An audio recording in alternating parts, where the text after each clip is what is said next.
What's up, everybody? Welcome to another episode of All Out War. I am Turner, and I am in the studio with my brother Rosie. What's up, Rosie? Hey, what's up? You sound good on the mic tonight, man. Thanks. Yeah, it's finally winter, I'm so happy. and we are at episode 117. Can you believe that? I can't. 117. We just keep churning them out, man. Even with a 2-month break, Yeah. it still just keep every. And then like a month between the last one and this one, right? Yeah, it's been a few weeks. Yeah. I'm excited about our couple coming down the pike that we Yeah. have. We have some good ones coming up, and this episode's great, by the Yeah. way. But so, what do you know, man? Hey, I got two. Because Okay. I'm just going to, because I feel like an obligation. Because for whatever reason, people seem to like these. We love them. Yeah. So I'll give you a couple, because in lieu of not, like if there's more time in between episodes, I'll give you a couple to, Yeah, you can tell one a week to someone else or something. there you go. Yeah. So did you know elephants can hear through their feet? No, I did not know that. Yeah, it says they have special fat pads called digital cushions. They can hear sounds other elephants vocalize below the range of human hearing from many miles away. It says this helps warn them of far-off danger, incoming floods, Incoming floods. and rival elephants. Yep. That's cool, man. Incoming floods. So they must have had them way back when the Ark days were going. Yeah. So they were probably the first ones to go like, oh, crap, we got to get over there. Where's the Ark? Where's the Ark? Where's Yeah. that Noah dude? Yeah, and all the other elephants know that they weren't coming, and they're like, dude, we heard there's only going to be two of us. So, like, the one, he's telling his wife, he's like, what is an elephant? I don't know what an elephant sounds like. He's, like, whispering sweet nothings through their feet. Or no, he's telling her, he's like, don't tell anybody else, because they can hear us for miles, and we're trying to get on. Did trying you- to get into this. Did you ever hear? You ever heard of Brian Regan? He's a Yeah, comedian. Did yeah. you ever hear his thing on the whales? No. When you did I that, feel thing? like, He was like, this guy was like a whale researcher, Yeah. and he was like, had the microphone in the water, and he was like, and he's like, oh, what are they saying? What are they saying? And he realized it was the door to the ship, like squeaking back and forth. Yeah. Anyways, yeah. it's better from the comedian than Yeah. that's like my thing. I can't. I always try to retell jokes, and then I'm like, yeah, you should probably just watch it. I just butchered it. I'm horrible. I'm Yeah. horrible. Yeah. I'm like, it's much better than how I just said it. Right. But here, I'll give you another one. Did you know that there is a Nigerian That's Nigerian it. scammer who sold a $242 million imaginary airport to a bank? That dude's amazing. Yeah. He sold. So listen to this. Emmanuel Nawoodi, Nwude. Okay. So I don't know how to pronounce that. Nawoodi. Woody. I don't know. Was the mastermind behind the scam, had previously worked as a director of the Union Bank of Nigeria. His banking background gave him access to the knowledge, documentation, and links that made him more believable when it came to executing the scam. Let's see. So he impersonated Paul Agwuma, who was at the time the governor of the Central Bank of Nigeria, and he connected with this guy named Nelson Sakaguchi, Nice. who was the then director of the Brazilian bank, Banco something. He pitched the idea of getting the Brazilian bank involved in developing the Nigerian economy by investing in the building of a new airport in Nigeria's capital, Abuja. Emmanuel sweetened the deal for Nelson by informing him that should the deal be successful, he would be in line to pocket $10 million as commission. The promise of a hefty payout was enough to intrigue Nelson, and he fell for the scam. Between 1995 and 1998, he paid the fraudsters. He had some other help. Wow, it took him that long. Yeah, through 3 years, he paid him $191 million in cash, Wow, And in they're- cash. and the remaining $51 million in the form of outstanding interest from Banco Noro Tessi or whatever.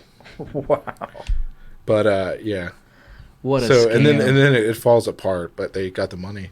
They got the money, but Yeah. did they get caught? Like they actually got Yeah, so it go to says jail? Emmanuel and his crew almost got away with it fully, but they got the money in cash. Well, So dude, for 3 years he probably lived like a king. in Nigeria, Yeah, yeah. right. See, this is something. I was going to try to think of a cool way to turn it tied into the episode, but it would just be Yeah, not very good. But that was the biggest thing. Like nowadays, we look back on the Nigerian scammers, and you're like, how do they like? Who would fall for this? right. Who would actually believe this? And they're like, and it's publicized online. The newspaper, the newspapers, the news was telling, hey, don't fall for the Nigerian prince. It's not a real prince. He's going to take your money, right? And you're like, so it's advertised. People are aware of it. It's common knowledge. People are Yeah. telling each other. Yeah, Why do they keep doing it for like 20 years? Because it it works. still works. Right. Yeah. And That must be the same mentality of like those people that keep calling my cell phone about my, my extended car warranty. Yeah.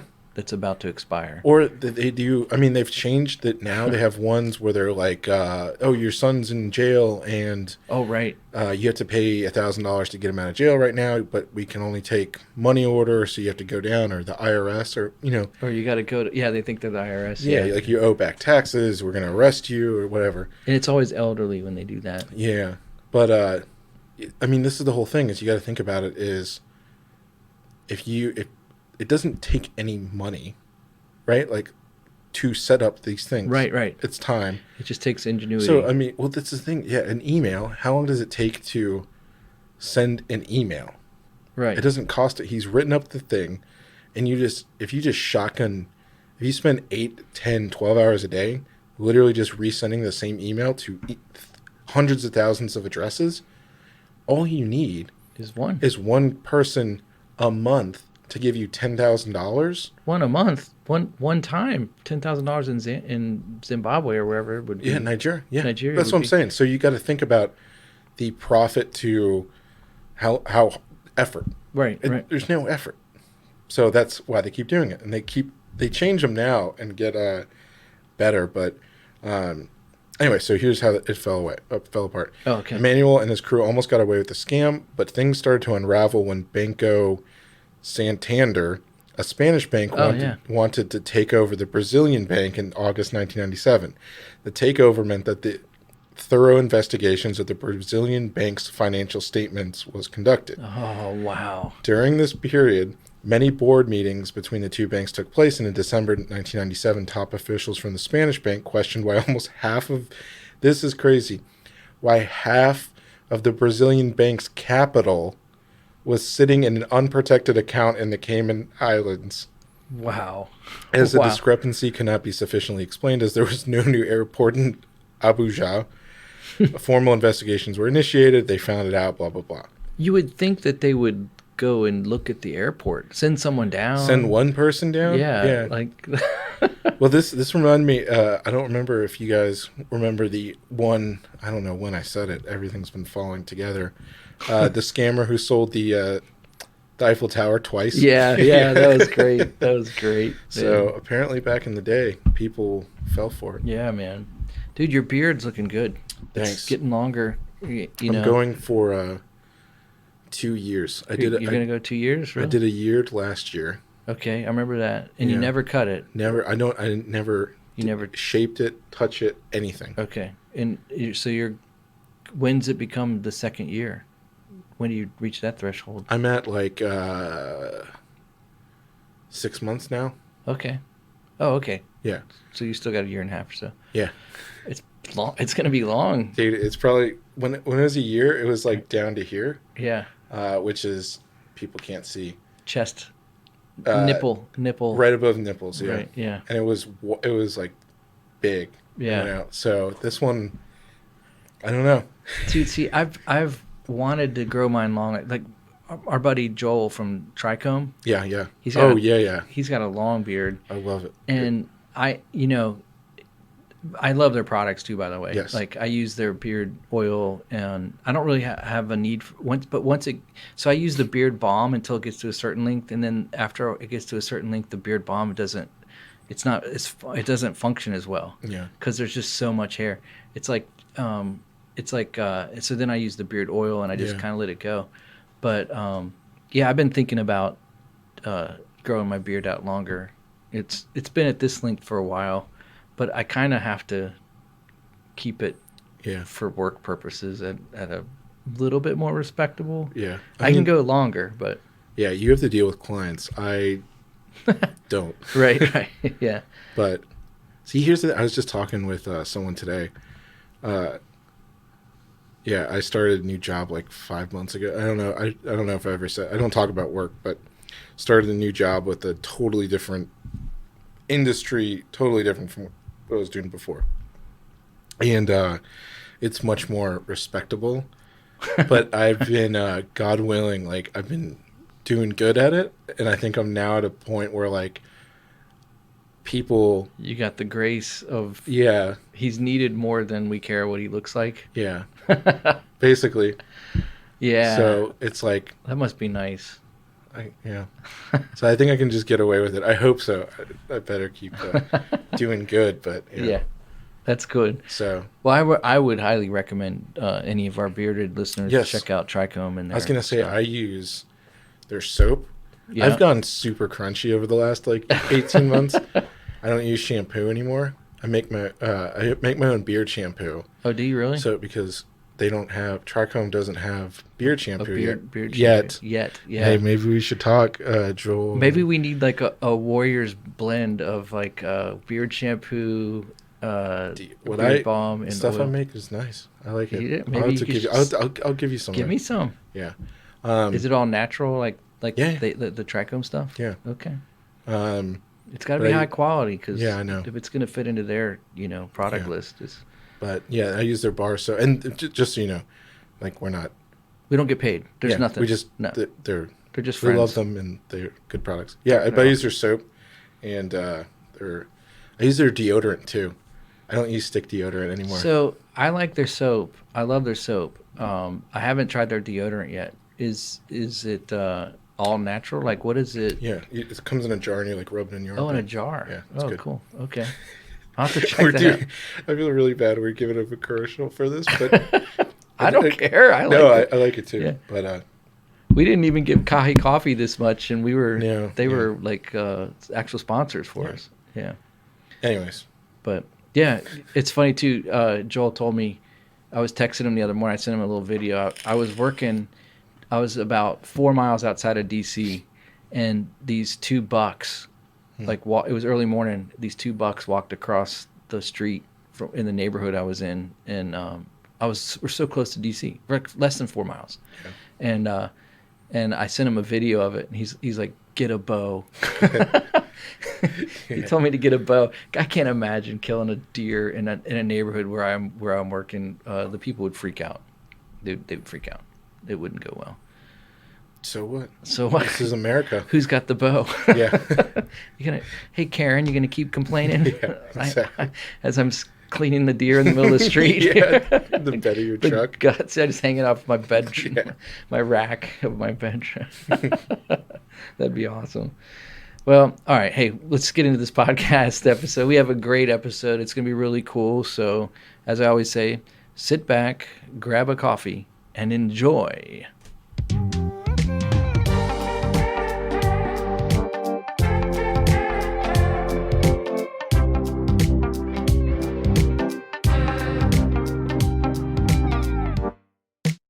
You're listening to the All Out War podcast.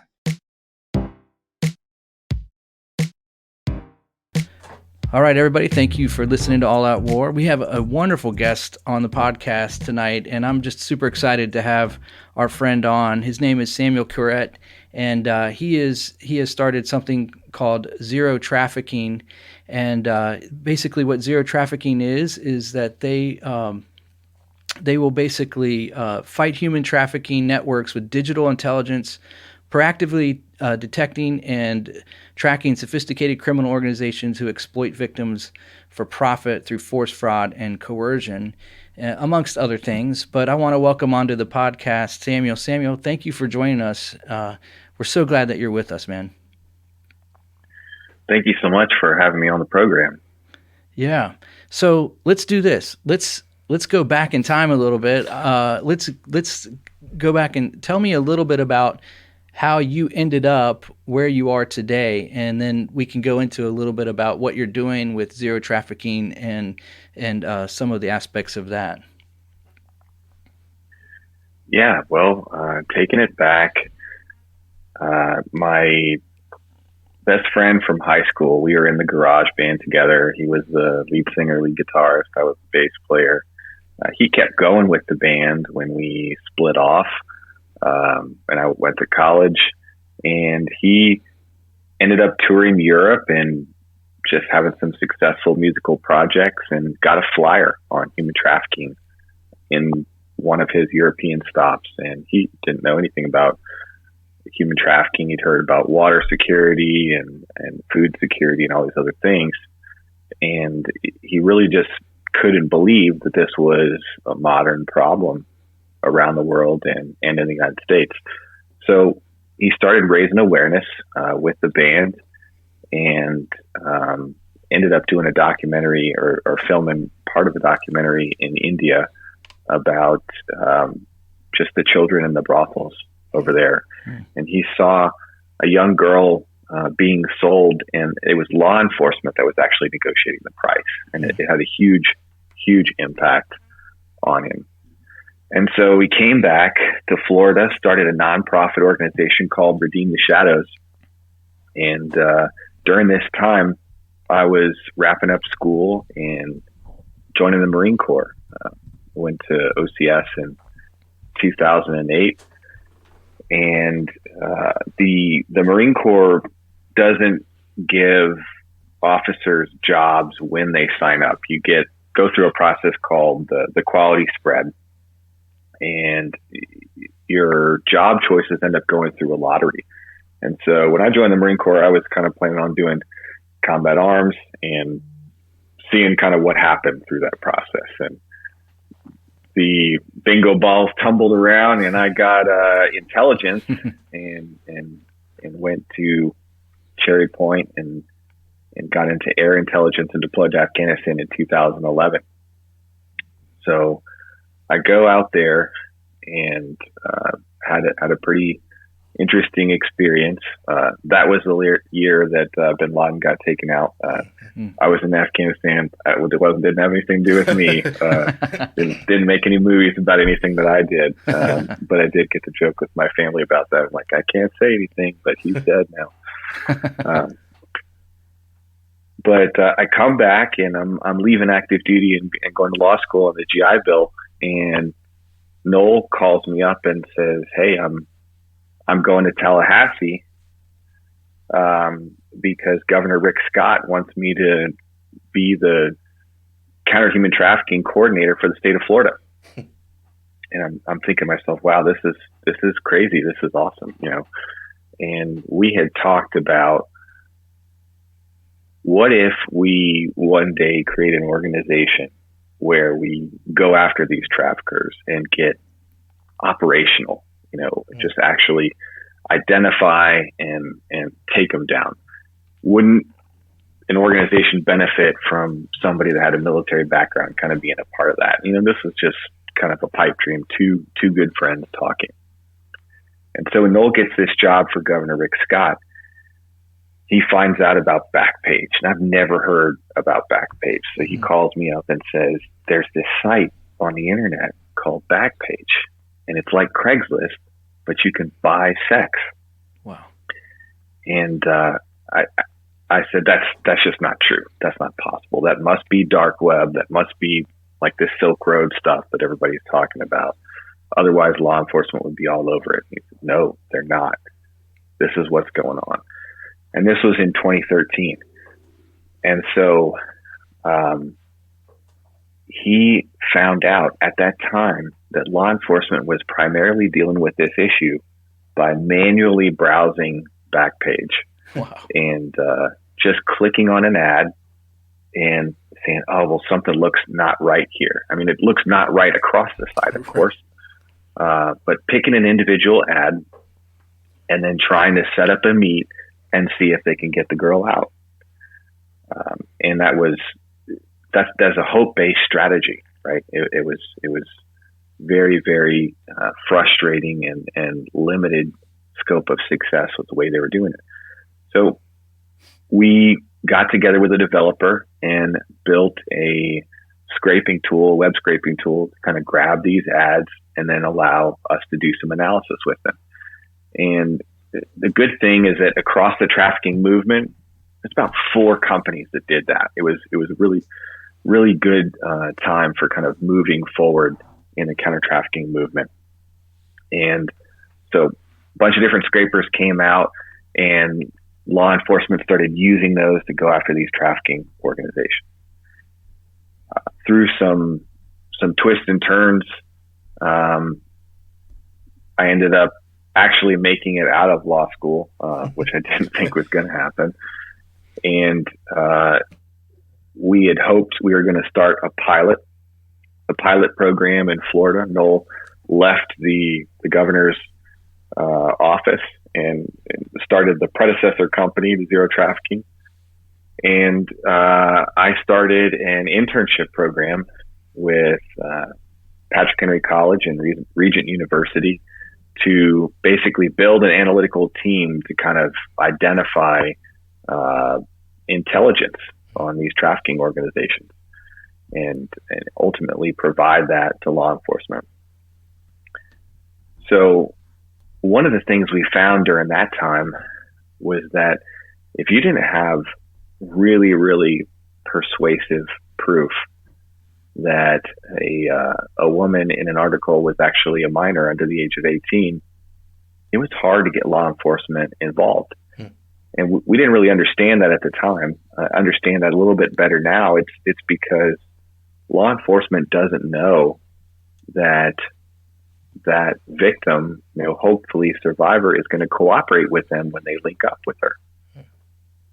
And there's a lot of reasons for that lack of cooperation that I'll get into later on.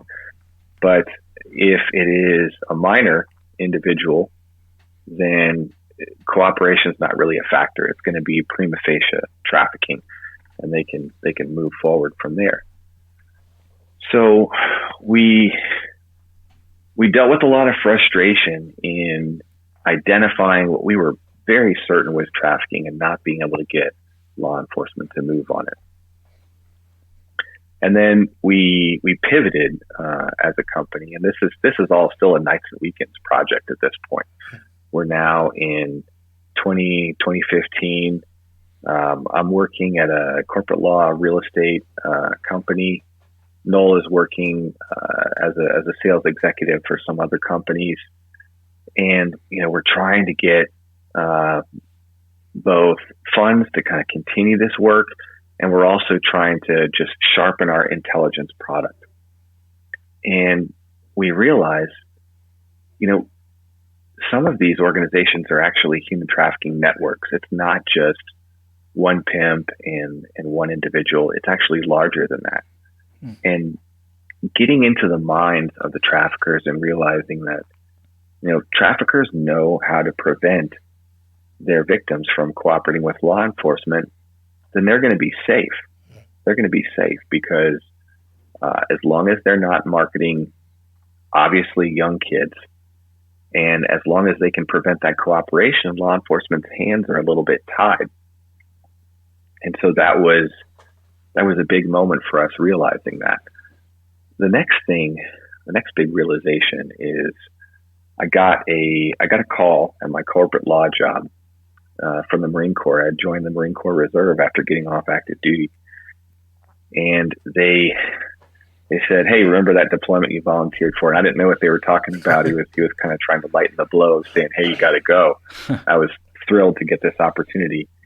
And we got the opportunity to test our counter-human trafficking intelligence outside the United States, which was really cool because for the last 20 years or so, a lot of academics and military researchers have said that human trafficking connects to criminal drug activity, connects to gang activity, connects to terrorism activity, connects to money laundering activity, which this is all something that they publish articles about it. Academic research is done on it, but you never hear about a counter drug task force saying, "Hey, where's my human trafficking intelligence that can give me insight to this drug target?" Because they're all connected. So that's the first thing, is that they're all connected. The second thing is that human trafficking is distinct from all of those other criminal enterprises because they have to do customer outreach. They have to advertise and say, "Hey, this is my phone number. This is my email address."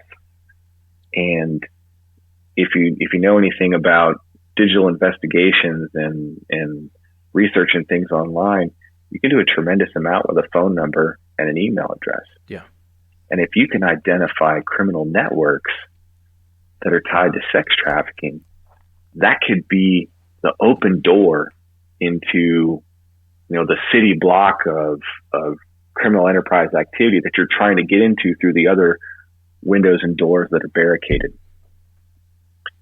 So we actually got the opportunity to test that in Central America, and that test got me sent to the DIA, and then the DIA got me some funding. Or after the DIA orders, the fact that I had gone there got me some funding with some folks that we had talked to, and we started this thing full time.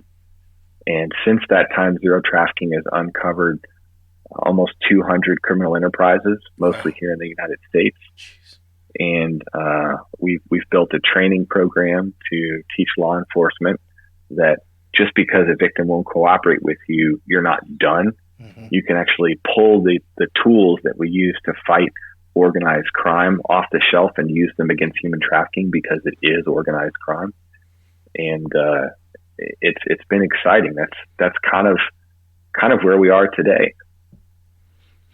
Man, so that's a lot there. I'm trying to unpack it.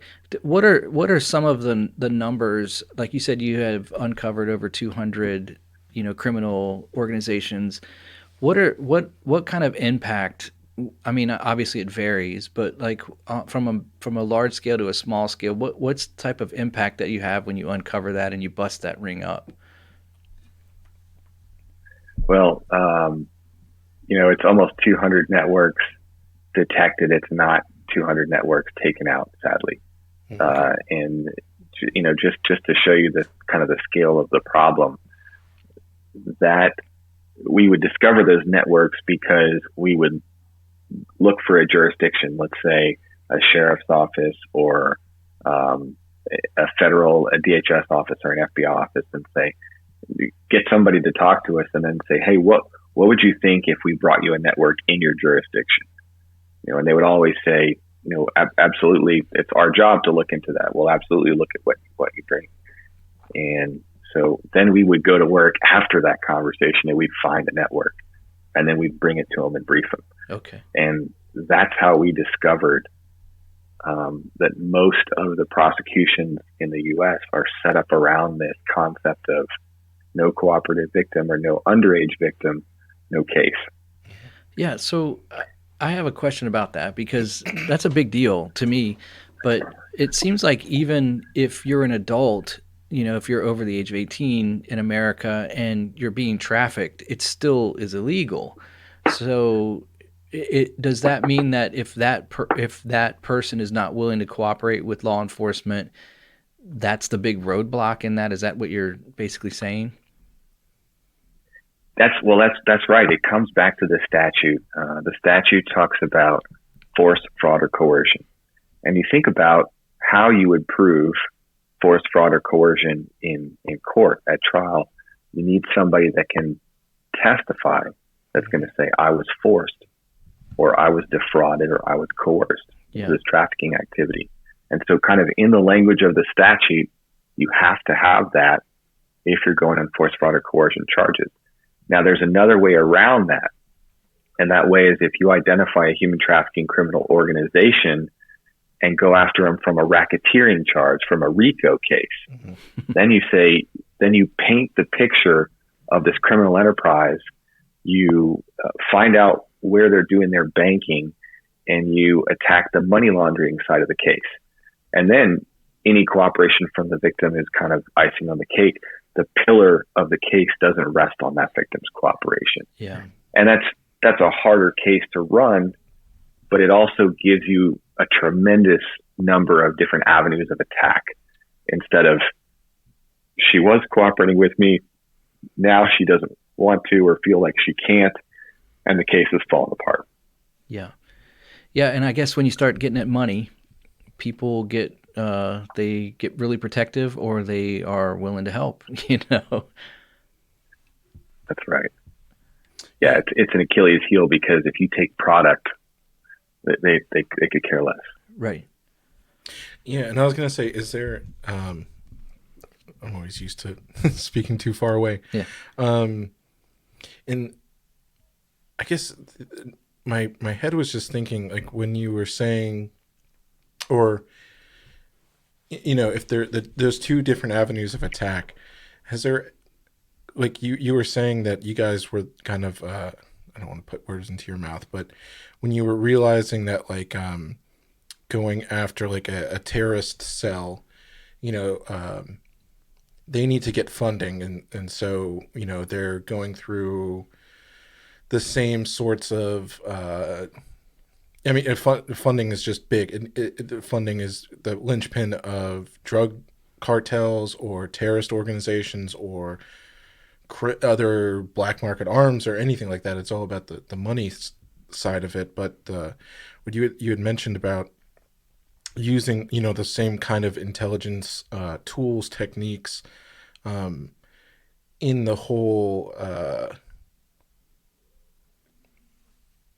like I don't quite know how to say it. Like, basically, if a terrorist cell, the way I'm thinking of it is, like, if a terrorist cell is selling I don't know, something that's around here, marijuana or pot, or marijuana is pot. I don't mean to sound like a nerd. Yeah, meth.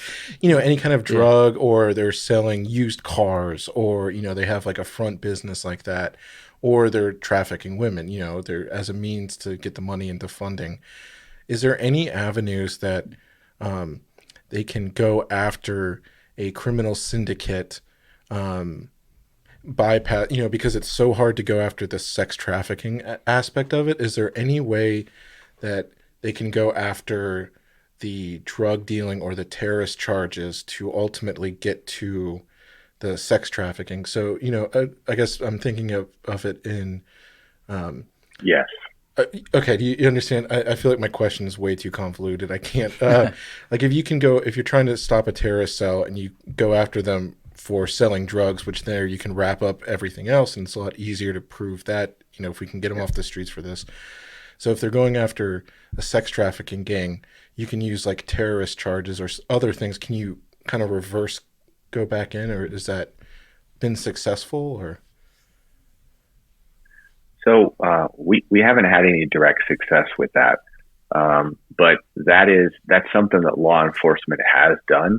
And it makes a lot of sense, right? Because we hear all the time from our law enforcement partners how a gang case or a drug case will run into human trafficking. Right. And what we kind of advocate is to kind of reverse the flow. And the reason we say go for the human trafficking side first is because that's the criminal enterprise where the criminals are allowed and saying, here are the phone numbers, here are the email addresses associated with our network.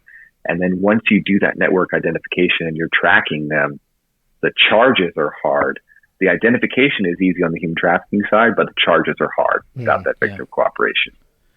The identification is hard on the drug side and on the terrorism side, but the charges are easy. Right. So if you combine those two, you go after network identification through the sex trafficking, and then go to drug charges, or something, terrorism or money laundering charges, or racketeering charges. Those can be the charges, which may be easier than trying to prove force, fraud, or coercion without a cooperative witness. No, you're exactly right. That is a template that I think will work. Because if you possess the contraband and you're selling it, that's really, really easy to prove. Yeah. So you mentioned Backpage when you were starting off here, and am I wrong? And did that was completely shut down, right? Or is it still active? That's right, April 2018. Mm-hmm. Yeah. So that was actually kind of an oh no type moment for us, because all of our collection activity was on Backpage. Right. And when they shut that down, that was right when we were getting ready to deploy. And Backpage, it was an American company, Yeah. but that was hosting traffic for the entire world. Yeah. Like if you wanted to find out who is trafficking people in the Philippines, you went to the Philippines section of Backpage.com. It's absolutely insane. So we had to find out where the traffic had navigated to, and if it had gone in a format that we could use our existing tool to capture it. Mm-hmm.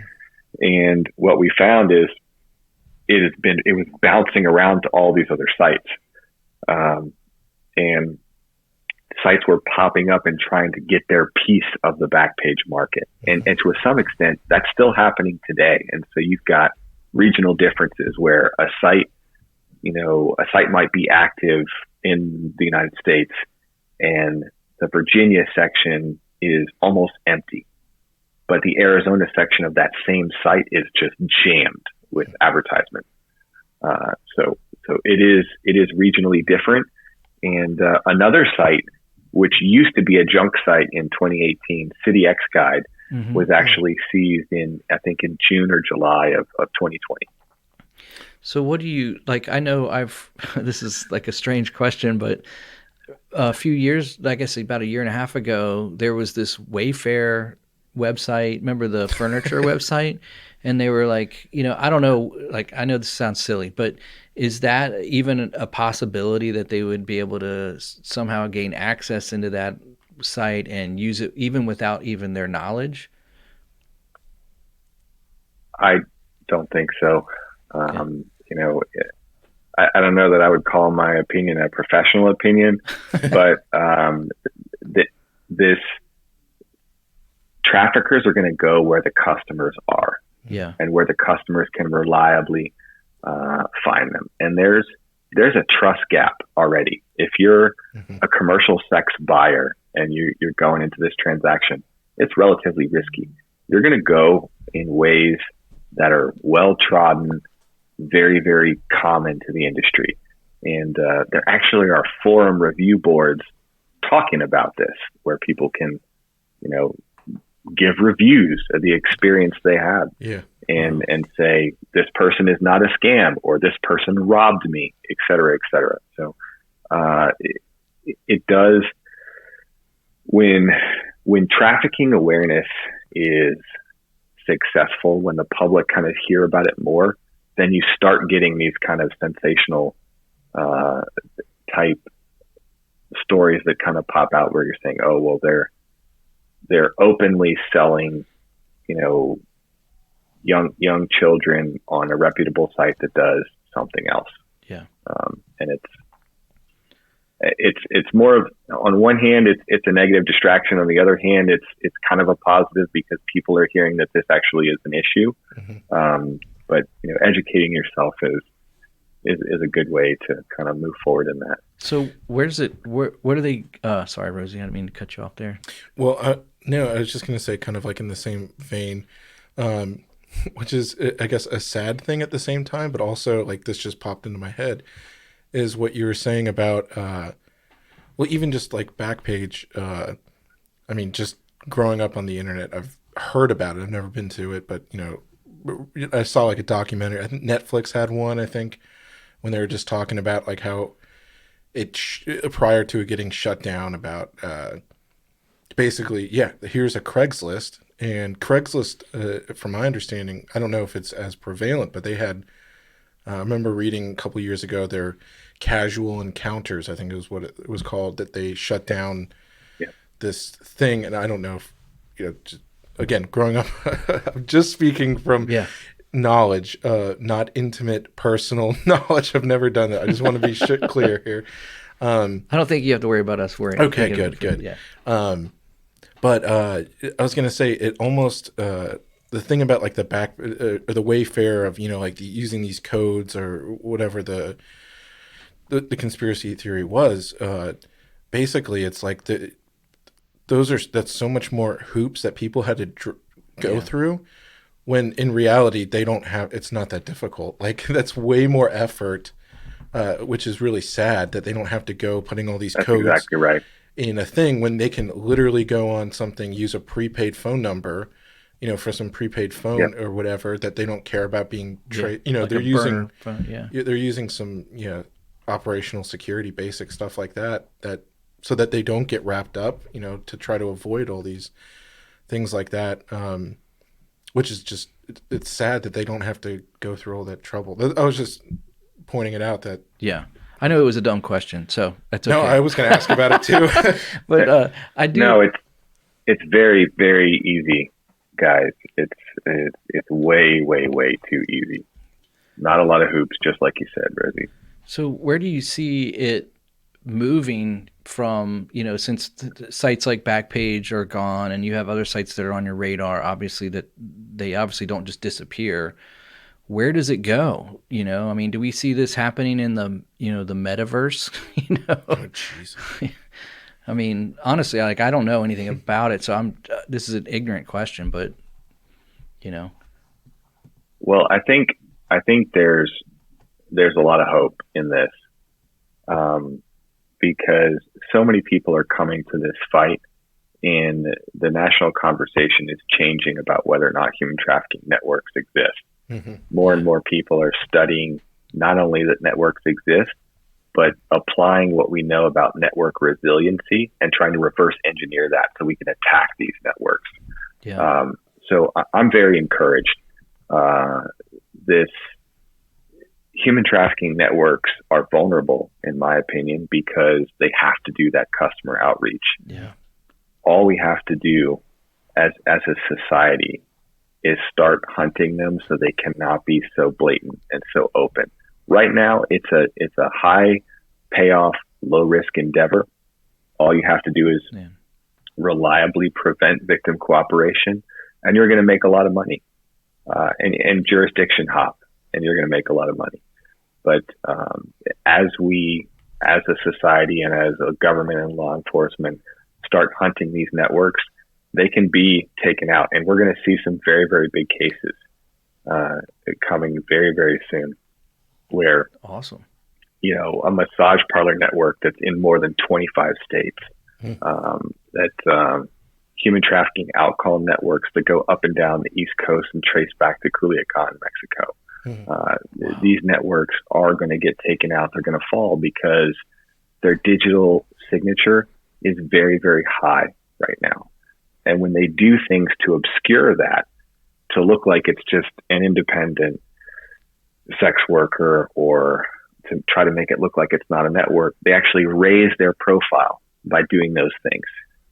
And I think it's the only thing that's required is that we shift from hoping for victim cooperation and then requiring it before we move forward, and shift that to hunting these networks and taking them out using the tools that we have to fight organized crime.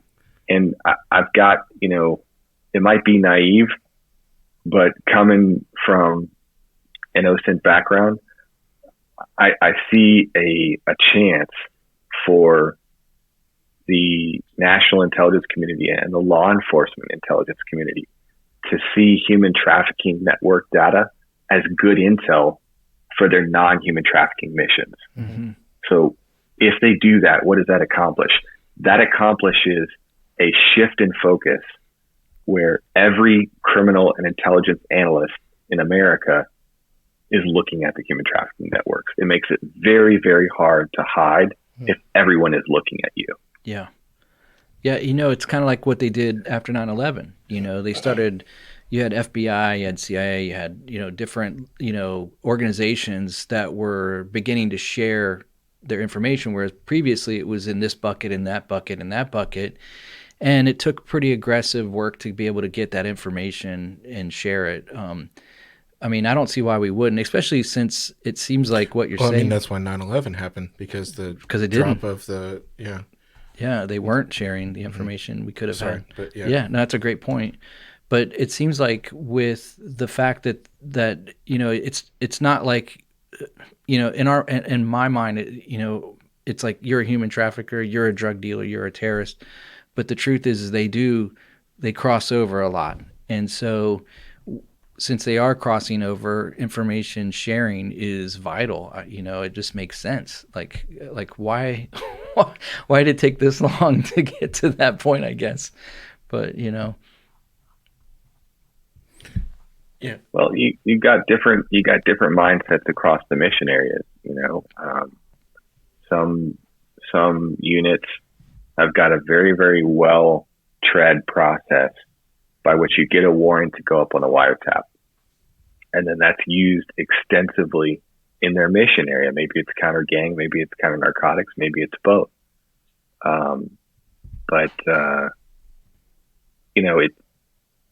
IEDs gave us a heck of a run for our money. Before we spent 15, 20 years fighting that fight, and then ultimately you have to break down the problem and say, okay, what do they have to do to put an IED that's going to target friendly forces? Well, somebody's got to make the explosives. Okay, how do they do that? What precursors are they using? How do we track those precursors? Okay, they're putting an explosively formed penetrator. Where are they getting that? Who's supplying that? Who's bringing it? What can they make it out of? Tracking those materials. Okay, you've got a bomb maker. You've got somebody that digs a hole. You've got somebody that drops it in the hole. All of these different things. You got command wire. You've got, radio triggered IEDs. There's countermeasures against that. You've got pressure plate IEDs. They're just waiting for something to come along. All of these different things were a huge problem for us. When you break the problem down into all of its dependencies in that kill chain, you can break that chain. And so this way of thinking isn't necessarily how we think in law enforcement. But it's just a matter of cross-pollination. It's not, the law enforcement investigation process is set up to help the prosecutor get a successful conviction in court and make our community safe, and to protect the innocent that are accused of a crime. And that is exactly the way it should be. But the fact of the matter is that you have to look at our legal system and how it allows us to fight organized crime, and then pull the organized crime playbook off the shelf and use it against human trafficking. Yeah. I mean, that's great. Law enforcement always feels like that it's more reactionary than it is proactive in the hunting aspect. So a lot of times law enforcement gets involved after the fact when the crime, and they obviously they have investigators that are, ongoing, but even getting to the investigation phase, it typically doesn't happen until a crime's been reported or happened, So that makes good sense to me. Yeah, that's totally right. That's totally right.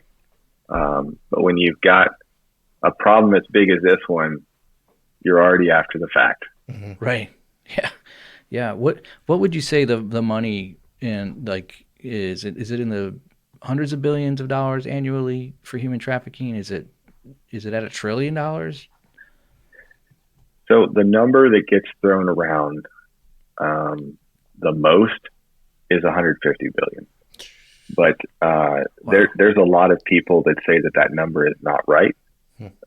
So I want to say that I would argue that we don't have tremendously good data about human trafficking, both here in the United States and around the world. We've got some good data on prosecutions that have happened. We've got some data on survivor recovery and rehabilitation, but data on the prevalence of the problem is difficult because you've got the National Call Center, so they can track the calls that they get. But if you look at the very, very common factor of an uncooperative victim of human trafficking, how do you get numbers around that? How do you get numbers around it when experts in the field say she's probably a trafficking victim, and it doesn't go forward because she won't self-identify. Yeah. I think that we're not going to get good numbers until we probably hunt networks for maybe 5 to 10 years.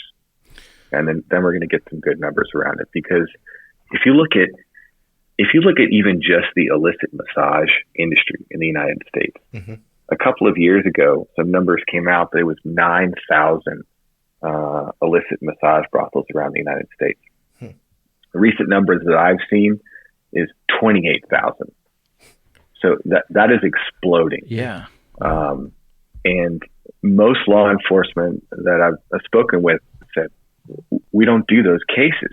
We don't do those cases because they will never cooperate. Because if these women are brought in from, overseas from Asia, perhaps through legal channels, but under false pretenses, their families are back there. Yeah. Their families are under control and under danger. They can't cooperate. Mm-hmm. There might be a language barrier, cultural barriers, everything else, but ultimately you can't get good numbers around that problem until you start hunting these networks. Man. Yeah. That's crazy. It's so complex. I mean, that much money passing through hands, and it just I had there was a film called 26 Seconds that I had the producer, director, writer on, and they call it 26 seconds because every 26 seconds they say there's a human trafficking, kidnapping, and someone's forced into it. And she said that that the complexities of it were so great because the way that they coerce people into the trafficking, and then literally they get them addicted to drugs, or they get them, like you said, they hold their family hostage in some way, or sometimes it's all of those things. It creates a product that's not willing to, spill the beans or go out and get help, because they know that if they do, it's going to be tragic. And it's just evil, the complexities of it. Is it true that more people that the drug cartels are moving away from drugs, or, obviously they added human trafficking to it, but they were focusing more on human trafficking than they were on drugs in the last couple of years? So I've got a vignette directly about that. So you may have heard of the Zetas cartel, Los Zetas, Yeah. in Mexico and around the world, really. The wife of the head of the Los Zetas cartel was involved in human sex trafficking. And so it was a diversification, a line of business for a very powerful and well-known cartel. And that's one example, but we see this all the time because you can use the girls for a distribution network. You can sell the same product kind of over and over. Mm-hmm. And if you're in the right market, which is, any city where there's people and you can make sales, then it's low risk. It's low risk for you. Yeah. Well, especially if you have the law enforcement, like you were saying, your buddy was in Europe and he saw law enforcement were actually negotiating the deal. In India, yeah. Or in India, I'm sorry. Well, that was in India, but we're, International Justice Mission has been doing amazing work overseas on this problem, and I want to give them a shout out. There's so many people that need a shout out, but International Justice Mission's been leading the charge on this because they do justice reform. They send their people overseas to actually try to get laws passed and the justice system changed so that these charges can happen and go forward. And really, really awesome people doing the Lord's work. Yeah. Over there. I think that, I don't want this to come across that I'm down on law enforcement, because so many law enforcement professionals, they're in harm's way, Mm-hmm. Every single day. And the environment that they see is awareness groups are saying, why won't you do more about human trafficking? Human trafficking is taking over our community. and then they roll up on somebody that they're trying to help, and that person just won't accept it at all. They deny everything. They refuse. So that's the world that law enforcement lives in. It's incredibly frustrating and discouraging. Mm-hmm. And, it's really a thankless job, especially in today's climate. Yeah. So one of the most rewarding things for me is to be part of some kind of working group or training with law enforcement and say, look, we totally see what you're working with. It makes perfect sense that this is a failed cycle. What do you guys think about trying it from this other angle? Yeah. And to see the excitement, come into their eyes and say, wow, we can take it a different direction. We can kind of skip past some of these frustrating issues. Yeah, I was going to say, I have a couple different points that are all kind of spread out, but just kind of like the first one that you had mentioned, kind of like, I don't know, it's I don't know if this is more of a question or an aside or a comment on what you had said, but it's like, the drug dealers don't have to advertise because the drug sells itself. People are going to find it and they want it, and it's a product. And even with that, I guess it's things are changing, and depending on the countries and all the states or the districts of Colombia or territory, whatever the term is, principality or whatever it is, the laws are different on the users themselves. If I was going to go try to buy some heroin, or even now, if I were to buy some fentanyl and then give it to a friend and he overdosed and died, I could be charged with some sort of third degree murder, like a charge. I could be held liable for more than just like simple possession, right? So the drug laws are changing, especially with the fentanyl and all this crazy stuff coming out of the opiates that are killing everybody. But still, and this is kind of what I was getting at, as far as my understanding, and again, this might be speaking out of outdated ignorance or lack of information, but like the thing with like the prostitution or going to a massage parlor or something like that is the what are they called, the Johns, the guys that are going to, if they do a sting, they go into a massage parlor, there's an undercover cop, and there's 5 other guys there, and there's one dude, the undercover cop, they come in, they bust everyone up. They don't really care about the guys. They're going to say like, hey, get out of here.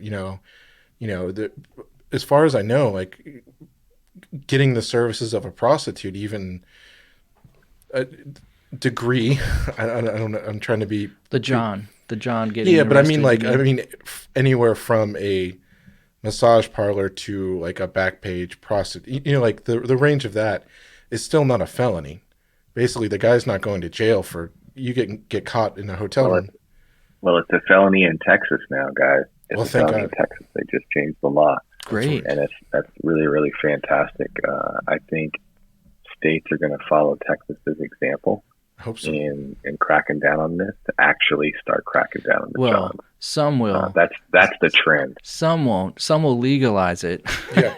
and say we'll make it go away. Absolutely. Yeah. Sex work is real work and all that stuff. Yeah. But I was going to say that's the sad thing, at least from my perspective, is you can't, if you're not going to stop the flow of something that people are going to get without consequence. Like if there's so little consequence to getting something like that, yeah, then it's hard to you have to cut the user to really. It's like marijuana now. You were talking about earlier. Yeah. Like anybody gets busted with marijuana, they don't even charge them anymore. They just, the cops just throw it away or whatever, and they don't even. Sometimes they don't even do that. Yeah, it's crazy. Depends. But this is kind of. I was interested in, maybe you can talk more about this, kind of the pivoting more towards the Not to say that like just thinking of the Facebook stupid ad or the Meta Facebook ad where they're like, oh, Facebook was invented in 2005 and the internet regulations haven't been updated. Like Facebook cares about that, but just going with this point about that was more tongue-in-cheek shot at them, but the idea of like a forum web board like Craigslist or Backpage is kind of old technology. That's like 80s BBS boards back in the day. That format is just not taking it back. Yeah, I'm showing my nerdiness. I wasn't even alive in the 80s, but I know about it. But text-based internet. Yeah, I grew up, like I said. But I think that, basically I've seen stuff where it's like Twitter is being used. And that's kind of even an older technology, so to speak, with this stuff. But I guess the question that I'm leading up to is, where do you see in the future, like the technology of how these stuff is going? Like just like the memes, or not even memes, but like the premium Snapchats, or the things like just OnlyFans, OnlyFans, whatever that is.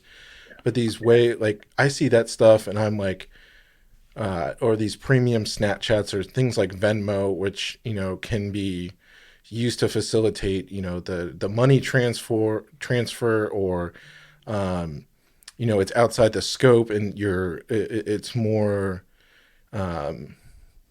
localized between one person and one person, where it's harder to scrape that, you can't just go in and have, a tool that scrapes all the posts.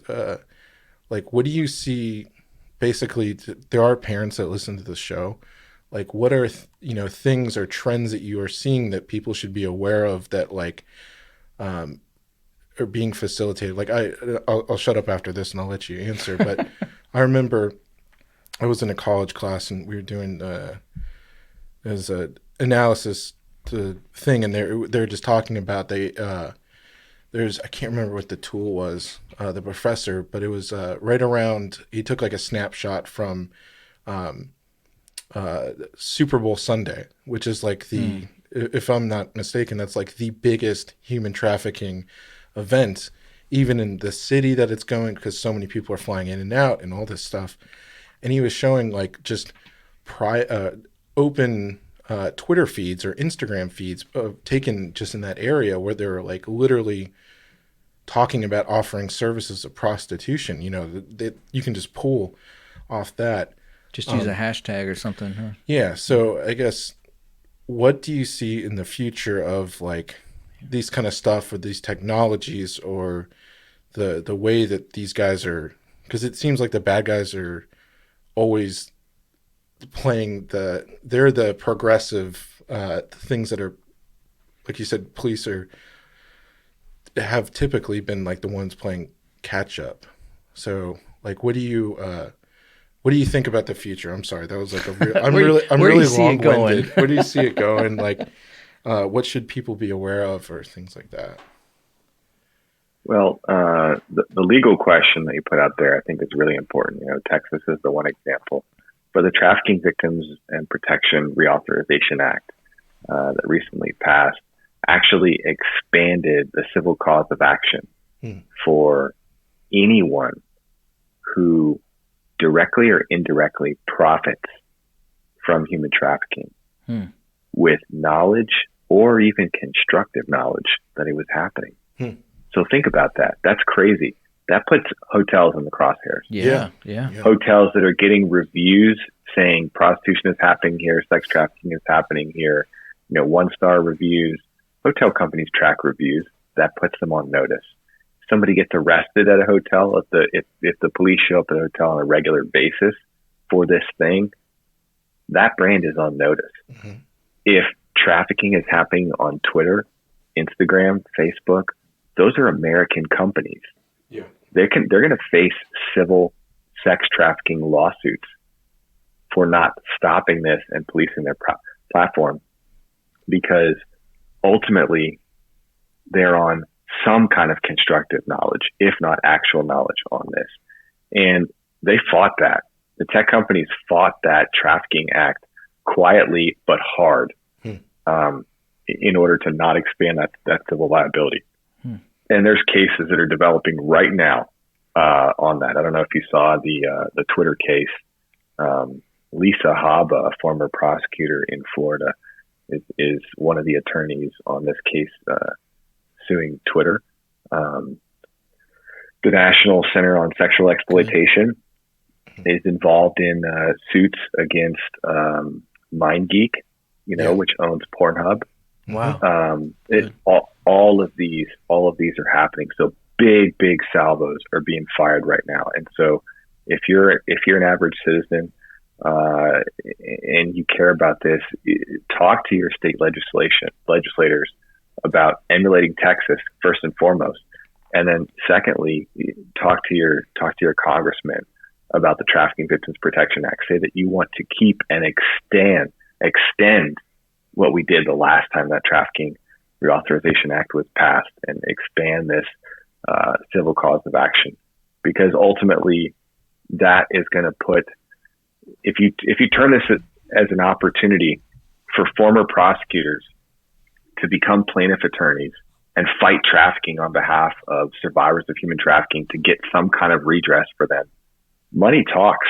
I mean, that's the way our society works, and holding people accountable makes a difference. So I see a lot of hope in that.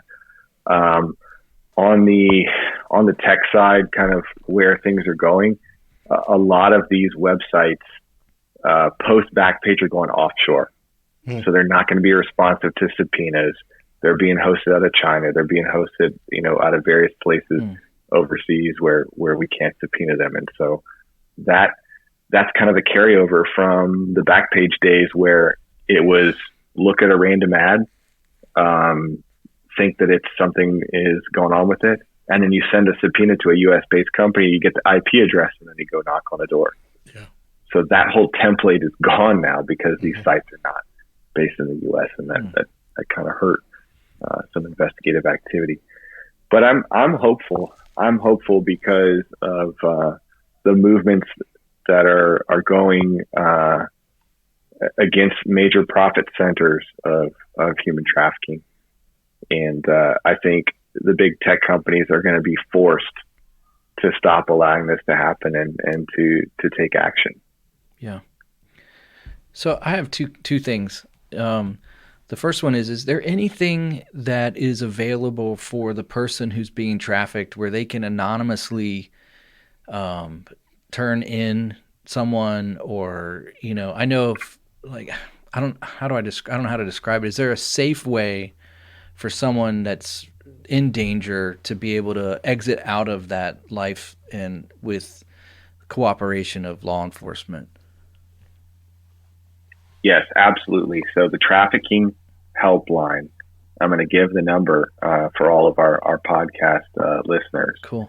National Human Trafficking Hotline is 1-888-373-7888. And in SMS, this is going to be more for victims that need to get out. Text help or info to 233-733. Okay. That's awesome. No, that's cool. Yeah. I didn't even know something like that even existed. That's really cool. The second thing I wanted to bring up is you and I, on our phone conversation the first time we ever spoke, you just had a real burden that was on your heart as a believer. And I wanted to give you an opportunity to kind of share your heart on some of these things. And obviously this is, you had mentioned, the International Justice Mission, doing the Lord's work. Well, this is biblical. I mean, what you're doing, fighting justice for those that are wrongfully being held captive, that is the Lord's work. He is the one who has, set the captives free, by his work on the cross. But tell me a little bit about what was on your heart regarding your relationship with the Lord and some of what you're doing. Amen.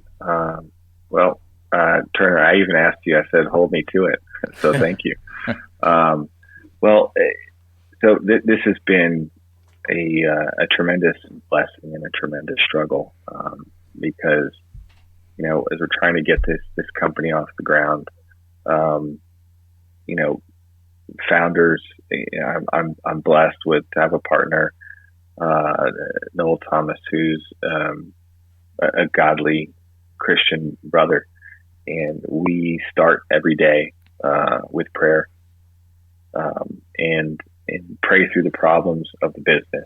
And we came to that because it was, you run into problems that are very, very difficult, because in a secular startup world, they say you have to be fully confident and paranoid at all times.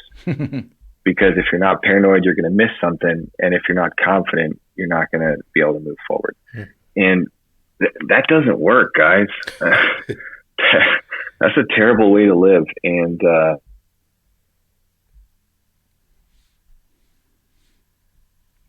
man, pride and fear, where fear that it's not going to work out, but pride that I know my way is the best way.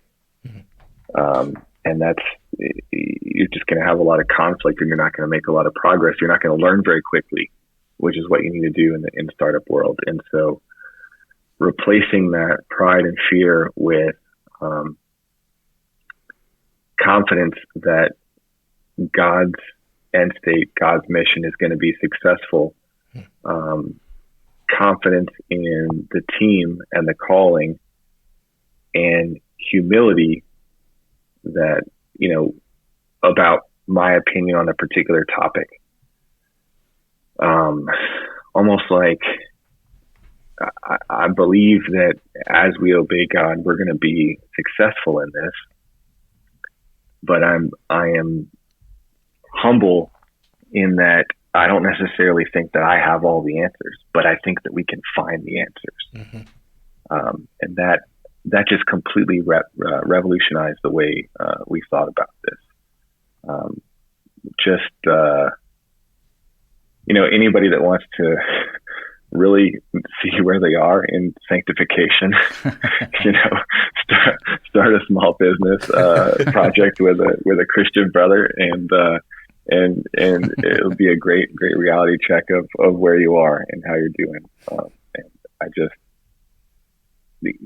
the only thing that keeps us going is the miracles that God does every week on the team, where we get access to something, or we get a vision on how to communicate something that comes across effectively, or getting ready to run out of money and then a contract closes, something like that. It's just been amazing through this process to kind of see the Lord work and his mercy and grace in dealing with us.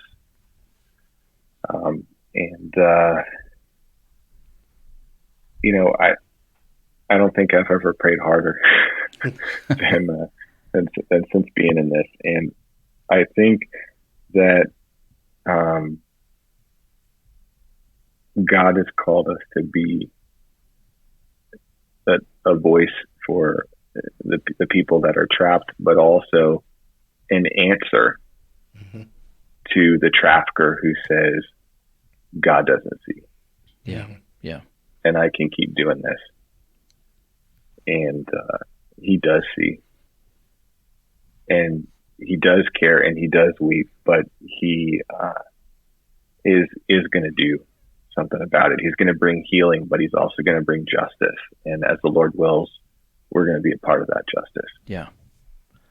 Well, I don't know if you have a verse for your company, but when you were talking, the Lord reminded me of a verse out of Proverbs 24:11, and it just says, "Rescue those who are being taken away to death, hold back those who are stumbling to the slaughter." And hunting down those that are keeping people in trafficking is kind of a fulfillment of that. Rescuing those who are being led to death. Amen. I love it. I love it. Well, you can use it. I do have. I want to look up this psalm. It's probably better than what I just shared. It definitely, No, it I love 100% it, will but- be. It's 100% will be No, better. no. That is right. That is right on point. But it is still one of my favorite. Psalm 18, which starts, "I love you, O Lord, my strength." And he goes on and talks about crying out to God when things are not going well. And then you fast forward, getting down into verse, let's see here. It says, "For by you I can run against a troop, by my God I can leap over a wall. It teaches my hands to make war so that my arms can bend a bow of bronze." And then verse 37, "I pursued my enemies and overtaken them, neither did I turn back again till they were destroyed." That is awesome. "I beat them as fine as dust before the wind, cast them out like dirt in the streets." I love David. He just goes on a tear. Yeah. He goes on a tear. So I hesitated there because it's hard for me to pull one verse out of Psalm 18 because the whole thing is awesome. The whole thing is awesome. Yeah. Well, I But mean, Proverbs 24:11, I'm going to keep that. yeah, that's cool. God's justice that in these things is designed by Him to bring terror to the one who inflicting the injustice. And so whether that comes through the hand of law enforcement or whether it comes through utter conviction from the Holy Spirit in the life of someone who's, oppressing people, either way, that God can get the task done. He's not limited on resources, that's for sure. So That's right. Yeah, I was going to say, much in the same way, kind of just maybe throw in my own version of what you guys were saying already. But I was thinking just in a very practical sense to listeners or people who might hear this is, I'm not going to get into the whole apologetic theological debate of, well, if God really cared about these victims, why wouldn't he just end it immediately and have all the people die? I'm not getting into all that. Right. But much in the same way of what you guys have said is God is using people to carry out this work, and they are being successful, like you had said, from the, patrol officer who's, coming across, a victim or, to, the lawyers that are going against these big tech companies. That MindGeek one was huge. And, we didn't even touch it. We didn't even talk about the whole crossover with pornography and the sex trafficking and all of that, which is just, we talk for hours about, all that stuff.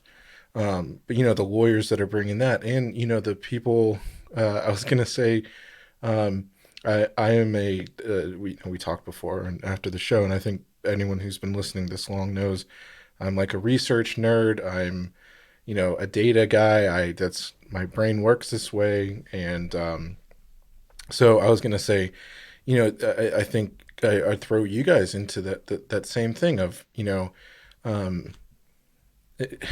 I loved how you're talking about the humility because, I'm sure, it's not as glamorous. You're talking about being in Afghanistan at the same time, Zero Dark 30 was, I think, obviously I know nothing about how it went down. So I'm taking that with as pretty accurate. I love that movie. Yeah. Okay. Well, I'm just going to say that's how it was. I have no idea. But sure. But I was going to say that was like a really great thing because it didn't, like SEAL Team 6, obviously they were the ones that kicked down the door and they were the ones that, took the shots. And they kind of get all the glory. Deservedly so, not reservedly so. Deservedly so, that. But, the quiet intel people, that the woman or whoever the real person was, if probably wasn't, whatever it was, it probably was a woman, but that wasn't her name. It didn't look like whatever the actress's name was or what she looked like. I'm sure of that. But, like you guys are doing the super valuable intel work that uncovering these networks is, I think it should not be understated how important, the unraveling of this network is. People see the in between, like the beginning and the end, and you guys are doing the really important grunt work that I would say is, I think it's, maybe this is not my go-to term. What I was going to say is not the most sexiest, but that probably isn't the best, the best way to describe intelligence, trying to uncover sex trafficking rings. But, it's not the most glamorous maybe to, like an action movie or that way to so, but it's so important. And so this is a long way to in my rambling of, so to listeners, pray for that God will end this. Ultimately, that'd be the best thing is that if he could snap his finger, whatever, but also to pray for like everybody that's actively doing the part, because people, like you guys are doing the Lord's work to do what you can. And, he's working through you. Like, so I would, point to you guys as one of these groups that it's just like, God is going after this. You know what I mean? Like God is doing his thing. He is working on eradicating this thing. So, just pray people that the people that may not be, they may not be thinking about all these other people like you guys that are doing all this work, that people don't comprehend the stuff that goes behind the scenes work. And, just pray for all, like you said, the law enforcement that, because I can't imagine how frustrating it is, digging this beat or only to have some, girl say, I'm not being sex trafficked when, the person's if I'm a cop It's and clear. You're saying, it's clear. Yeah. And she knows that she's lying. I know she's lying. And she's going to walk back out and go right back into doing what she's doing. And there's no consequence to doing it. So, it kind of as a thing that God is doing it in ways that we don't see. And I hope, you shed so much light in, what goes on behind the scenes that people, the average person, I think, doesn't know anything about. All the stuff we talked about, all the stuff you guys do. So, thank you. You're like the, what's the guy in the 007, the Basil, the guy that invents does all the... Q? Yeah, no, Q. Is it M or Q? Q is, Q. Yeah, Q. You guys are the Q of the, doing all that work behind the scenes, but... making it happen, making sure it could happen. That's right, yeah. So is there a place that people can find you? I mean, is it okay if I send them to your website? Is that, for more information? Yeah, absolutely. Okay. So www.zerotrafficking.com. That's our website. And it's a way to, if you're law enforcement or intel or anything like that, you can reach out to us for a training program or services or the data that we can provide. Those are the main ways that we help. And if you're part of a nonprofit and you have direct contact with victims, or if you're looking in your community and saying, I want to have a better picture of the human trafficking networks that are in my community where I'm trying to raise awareness. We've worked with nonprofits on that too. Cool. Awesome. That's awesome. Yeah, man. Well, Samuel, this has been really cool, and I just appreciate the work you're doing. Thanks for having me. Yeah, of course. And I appreciate everything that you have done already. And man, we wish you the best going forward. Pray for some big breaks and some things to come open, and we can, in the next year have see some people set free and some people put behind bars. Awesome. That would be the best, wouldn't it? Amen. I appreciate the prayers. Yeah. Absolutely. Cool. Absolutely. Well, we're going to put those numbers too in our show notes for anyone who maybe is listening to this that's human trafficked, that is in that position. You can call the hotline or the text number. We'll put those in the show notes. I really appreciate you giving us those. But is there anything you want to sign off with, or any last thing you want to share? Well, I really appreciate the opportunity to come on here. This is obviously a very, very important issue, and there's too many people working this and doing excellent work to list them all. Yeah. But thank you to everyone working in this space, whether you're on the detection side, whether you're on the law enforcement side, whether you're on the so important rehabilitation side and reintegration side. Just keep up the good work. Don't give up. Don't quit. People need you. Thank you. Yeah, man. Yeah. Well, thank you. Hey, stay on, but we're going to sign off. But I need to talk to you off after we're done here. So don't hang up on us. But we're going to say goodbye anyway. Yeah, we're going to say goodbye. Don't hang up. So thanks for listening to another episode, guys. Yeah. Go check out zerotrafficking.com, and we'll catch you next time. See you. See you.